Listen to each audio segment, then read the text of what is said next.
Over the years, the film industry has amassed countless classic icons of the horror genre. Each of these figures seemed to rise to fame around a similar era, but since then, original horror figures have somewhat become a thing of the past. That is until recently, a new figure has emerged from the cinematic shadows. Annabelle is the newest iconic figure of this terrifying world, and unlike most of these characters, her story is based on real events. Today we explore the Annabelle doll and her twisted origin story.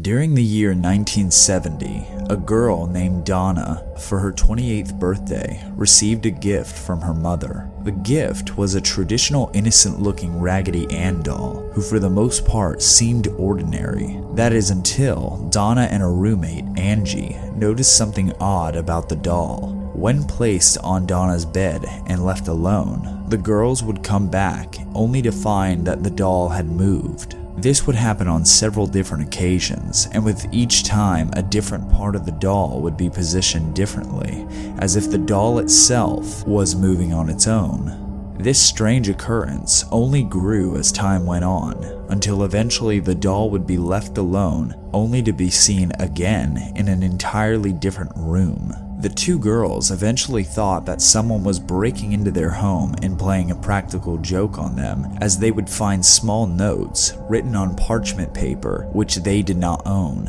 The notes would say things like, "Help us" and "Help Lou." Lou being a good friend of the two girls. The occurrences quickly escalated as Donna on one occasion found what looked like blood on the doll's hands. This drove Donna to bring a psychic medium into the home in an attempt to contact whatever was within the doll.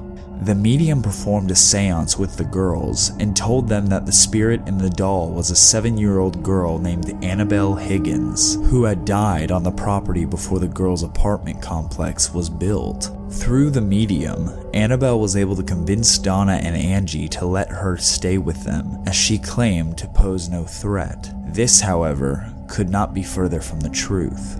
The doll remained with the two girls for a while longer, and the strange occurrences that were then thought to be harmless grew into terrifying paranormal activity. Their friend Lou never liked Annabelle, even when the girls first received it. He claimed he felt an eerily dark presence ever since he first laid eyes on it. One night, while Lou was sleeping in their apartment, he woke up, pinned to the bed in a state of sleep paralysis, unable to move. Glancing over at his feet, he found Annabelle slowly climbing up his body until she was on top of his chest, choking the life out of him while looking at him with a terrifying gaze. Lou passed out, waking up the next morning, and was convinced that what he saw actually happened. The second occurrence that Lou endured was when he and Angie were alone in the home and heard a loud noise in Donna's room. Shortly after Lou slowly approached the room, the noise stopped. When he opened the door, Annabelle was out of place, lying on the floor. He looked around the room, and upon turning back around, facing the door, felt a sudden attack from a demonic spirit. Lou immediately found bleeding claw marks on his chest. An Episcopal priest was then contacted by the girls, and the description of what the three were experiencing with the doll eventually made its way to renowned paranormal investigators Ed and Lorraine Warren. The Warrens both concluded that the doll wasn't possessed by a human spirit, but manipulated to look like it was by a demonic force, whose agenda was to physically possess one of the three by increasingly engaging with them on a regular basis.